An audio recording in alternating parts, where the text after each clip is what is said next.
as you can see, I'm setting up for one of my storefronts.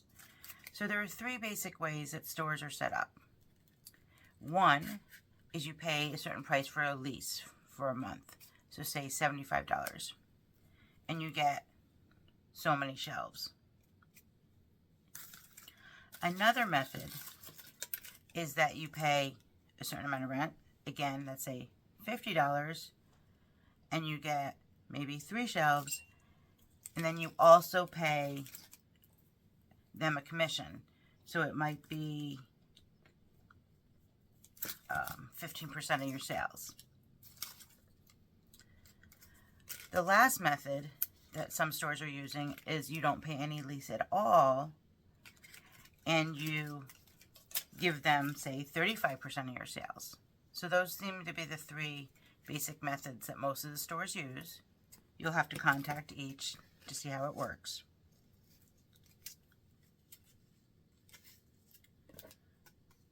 Now, some of them use a program called Ricochet. That's a popular one. Now, if your store uses Ricochet, it's very, very easy to use. They give you a password, and you go in, you put in your inventory, you put in the price, and then you print out your tags and you tag them. Other stores might do it for you, and they might just use Square. So you'll have to talk to each store. Some stores say you're paying the $75, you're getting 6 shelves, and then maybe you're giving them a 10% commission, and you set it up yourself. You bring in all of your risers, all of your display. Other stores, you might be giving them your inventory, and they set it up, and maybe they spread it out throughout your store. So those are all things that you're going to need to discuss. Some are super structured, and you're going to have a contract, and you're going to maybe promise 6 months. Others may be less structured, and you just promise them maybe 3 months, and it's just word of mouth. And that's totally up to you. So you're going to have to call around to all the different types of vending places in your area and find out how they run it and what works best for you and your crafts.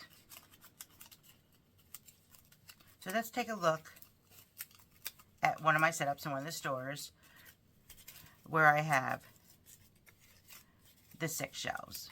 So I want to show you how I do that. Also, as you can see, when we're going to talk about it, is you're going to see that there's things at different price points. So I sell these little, they're called storybook flowers. They're made out of, this is a Curious George book. This is dictionary pages. And they're in little mason jars, and I sell these for $10. They probably cost me, I would say, a total of probably $1. It's a really nice profit there. I also make these ornaments and magnets. These I sell, depending on the store, anywhere between $6 and $7.50. And again, it's a lot of time, but it's all profit because it's just made out of magazine pages. It doesn't really take much of product. So you have to decide how you want to mark your things up. Here's a formula that some people use. Take a look.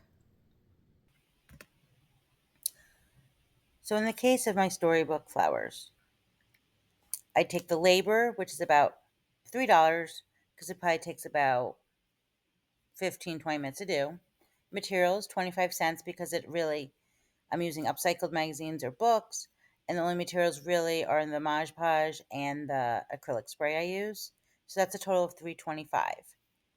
So you take that cost, which is $3.25, multiply it times 2, and the wholesale price would be $6.50. So that's what I would sell it at, like, say, a vending fair, or like a craft fair. Then I would take the wholesale price of $6.50, multiply it times 2, which gives me the $13, which is what I would use to sell it in a store. So let's go ahead and go into one of the stores where I sell my upcycled magazine, art, and book folding. So here we are. These are my 6 shelves that what we've been talking about. And as you can see, I have things that are grouped together. I have things at different price points. So I'm trying to cater to everyone. I have ornaments and I have magnets and the book folding. I also sell my published books. I have um, some beautiful mugs filled with all different book lovers types of things. So I try to cater to everyone. What I will be adding in the future that isn't here yet will be mystery boxes. So I'm super excited about that, where I'm going to put in some mystery things that I know book lovers would love and have maybe a different price point for that, maybe a $15 mystery box and a 20. So those are things I'm thinking about in the future. So I hope you enjoyed your tour.